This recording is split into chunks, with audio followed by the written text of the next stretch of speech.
अस्सलाम वालेकुम प्यारे दोस्तों। आज की इस वीडियो में मैं आपको बताऊंगा कि कंसंट्रेट कैसे किया जाता है। स्टूडेंट्स की सबसे बड़ी प्रॉब्लम ये होती है कि पढ़ाई में कंसंट्रेट नहीं कर पाते हैं। इसकी 3 वजह होती है। या तो जो आपने सब्जेक्ट चुना है आपके अंदर उसका इंटरेस्ट नहीं है। अगर आपके अंदर इंटरेस्ट है तो आपके अंदर एप्टीट्यूड नहीं है। और अगर आपके अंदर एप्टीट्यूड भी है तो उतनी मेहनत करने का एटीट्यूड नहीं है। इंटरेस्ट की खासियत ये होती है कि इंटरेस्ट बार बार बदलता है। ऐसा क्यों होता है कि कोई भी चीज शुरू में बड़ी आसान होती है, जैसे जैसे उसके अंदर हम आगे बढ़ते चले जाते हैं तो हमें उसके अंदर मालूम चलता चला जाता है कि ये चीज भी बहुत कठिन है। और जैसे जैसे कठिनाई बढ़ती चली जाती है वैसे वैसे उस चीज में इंटरेस्ट कम होता चला जाता है। ऐसा क्यों होता है? ऐसा इसलिए होता है क्योंकि जैसे जैसे कठिनाई बढ़ती चली जाती है वैसे वैसे हमें अपनी काबिलियत का अंदाजा होता चला जाता है। काबिलियत यानी एप्टीट्यूड। एप्टीट्यूड कॉन्सेंट होता है, यानी कि एप्टीट्यूड या तो होता है या कि फिर नहीं होता। बहुत ज्यादा मेहनत करके इसको थोड़ा सा बढ़ाया जा सकता है। यानी चाहे मैं जिंदगी भर भी दौड़ने का प्रैक्टिस क्यों न करता रहूं, क्योंकि मैं फ्लैट फुट हूं, उसेन बोल्ट साहब को नहीं हरा पाऊंगा। तो बाकी के खिलाड़ी उतने अच्छे क्यों नहीं दौड़ पाते? इसीलिए नहीं दौड़ पाते क्योंकि वह उतनी मेहनत नहीं करते जितने की उसेन बोल्ट साहब करते हैं। यानी कि काबिलियत होने के बावजूद भी आपको बहुत ज्यादा मेहनत करनी पड़ती है। मान लेते हैं कि आप किसी कॉम्पिटिटिव एग्जाम की तैयारी कर रहे हैं, तो इसका सीधा साधा मतलब ये है कि आपके अंदर इंटरेस्ट है क्योंकि आप ग्रेजुएट हैं। ये भी मानना पड़ेगा कि आपके अंदर एप्टीट्यूड है। ये भी मानना पड़ेगा कि अगर आपने ज्यादा पढ़ाई करी होती तो आपके ज्यादा मार्क्स आ जाते और मेहनत भी कर लेते, पर इसीलिए नहीं कर पाए क्योंकि पढ़ाई में मन नहीं लगता था। आप कंसंट्रेट नहीं कर पाते थे। अब सबसे पहली चीज तो आप ये समझिए कि पढ़ाई में मन लगाने का कोई तरीका नहीं होता, पर कंसंट्रेट फिर भी किया जा सकता है।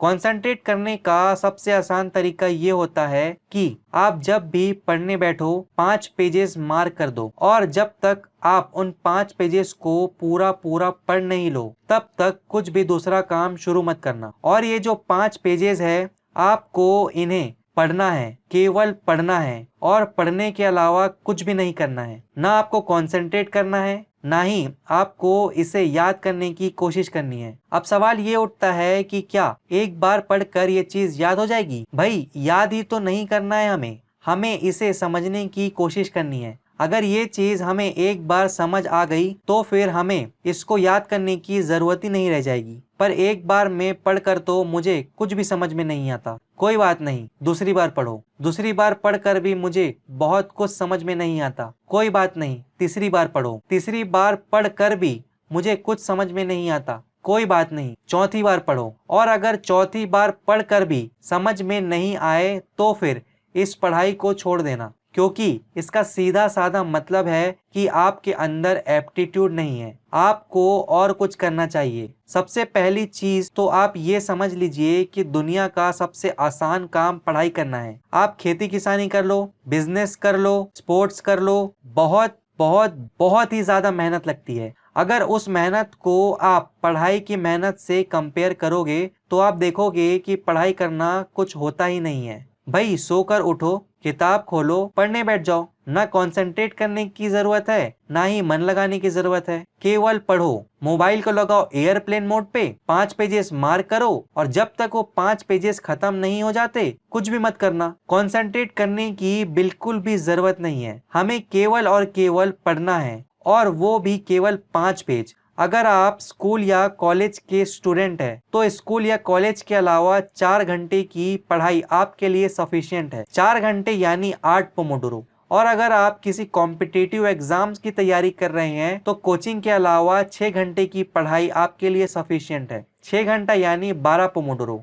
और जब हम पढ़ रहे हैं तो केवल पढ़ रहे हैं, ना कंसंट्रेट करने की कोशिश कर रहे हैं, ना याद करने की कोशिश कर रहे हैं। क्योंकि सीखने की सबसे बड़ी खासियत ये होती है कि बहुत सारी सिखाई अनकॉन्शियसली होती है। एक 3 साल के बच्चे की प्रीवियस एजुकेशन क्या है? कुछ नहीं। आप आज उसे उर्दू सिखाना शुरू कर दो और जब उर्दू लिखना शुरू करोगे तो आपको समझ में आ जाएगा कि 3 साल के बच्चे के दिमाग पर क्या बीतती होगी। और इसीलिए इस चीज को समझ लीजिए और बहुत अच्छे से समझ लीजिए कि जैसे जैसे हम किसी चीज को पढ़ते जाते हैं वैसे वैसे हमें उस चीज की बारीकियां समझ में आती चली जाती है, और जैसे जैसे हमें किसी चीज की बारीकियां समझ में आती चली जाती है हमारा उस चीज में इंटरेस्ट बढ़ता चला जाता है, और जैसे जैसे हमारा उस चीज में इंटरेस्ट बढ़ता चला जाता है वैसे वैसे कंसंट्रेशन भी बढ़ता चला जाता है। तो चलिए, ये तो हो गया कुछ प्रैक्टिकल टिप्स। अब मैं आपको कुछ स्पिरिचुअल टिप्स देता हूँ। सो देखिए, हम लोग मुसलमान हैं एंड अल्लाह पाक ने हमें एक बहुत ही खूबसूरत तोहफा दिया है नमाज का। आप लोग यकीन नहीं करोगे कि जो लोग भी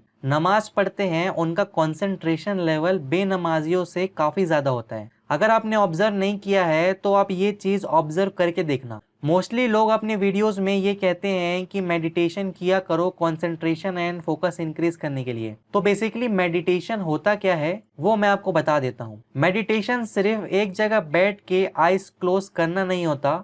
मेडिटेशन का मतलब होता है आप जो भी चीज कर रहे हो तो क्या आप उसी जगह प्रेजेंट हो कि नहीं। सपोज आप क्लास में बैठे हो और अपने ख्यालों में डूबे हो और आपका ध्यान नहीं है क्लास में, तो ये चीज मेडिटेशन में नहीं आएगी। मेडिटेशन का सिंपल सा मतलब है जो भी चीज आप करो उसमें अपना पूरा फोकस लगा के करो, एंड किसी भी चीज में फोकस एंड कंसंट्रेशन डेवलप करना है तो उसका सबसे बेहतरीन तरीका है नमाज पढ़ना। आप 40 डेज तक तकबीर उला के साथ नमाज पढ़कर तो देखिए। अगर आपका कंसंट्रेशन लेवल नहीं बढ़ेगा तो ये वीडियो को डिसलाइक कर देना और कमेंट में लिखना कि ये चीज वर्क नहीं करती है, पर ऐसा नहीं होगा। अगर आप 40 डेज तक तकबीर उला के साथ नमाज पढ़ते हैं तो आपका फोकस एंड कंसंट्रेशन लेवल काफी इंक्रीज हो जाएगा इंशाअल्लाह। बहुत सारे लोगों को तकबीर उला का मतलब नहीं मालूम होगा, तो मैं बता देता हूँ। आपको मस्जिद में जाके नमाज पढ़नी है जमात के साथ, एंड ये ध्यान रखना है कि आपको फर्स्ट रकात में ही नमाज मिल जाए। आपकी फर्स्ट रकात छूटनी नहीं चाहिए। हदीस के अल्फाज है, जामिया तिरमिजी की रिवायत है, नबी अकरम सल्लल्लाहु अलैहि वसल्लम ने फरमाया, जो शख्स अल्लाह की रजा के लिए 40 दिन तक इस तरह बजमात नमाज पढ़े कि तकबीर उला भी फौत ना हो तो अल्लाह ताला की तरफ से इसके लिए 2 इनामात लिख दिए जाते हैं। पहला,